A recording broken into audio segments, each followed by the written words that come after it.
Siapa yang faham long term, dia tak risau pun tentang turun naik harga emas. Bila kita simpan emas, satu perkara yang kita perlu faham, emas adalah simpanan jangka masa panjang. Sasarkan 2 ke 3 tahun, barulah kita nampak untung. Sama macam simpan duit dekat ASB. Tapi tuan-puan selalu compare kan, baik saya simpan duit dekat ASB, ASB tunggu setahun je dah untung. Untung, tapi untung tu dia ada calculation.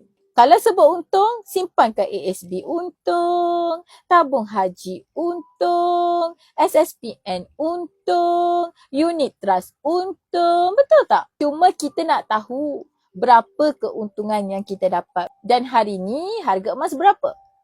Paling tinggi rekod 2025 adalah RM500 1 gram. Sedar tak sedar, yang kita beli seprogram pada tahun 2021 tu dah jadi RM5,000. Tak sedar pun tuan-puan. Tak sedar semakin lama kita semakin berharta.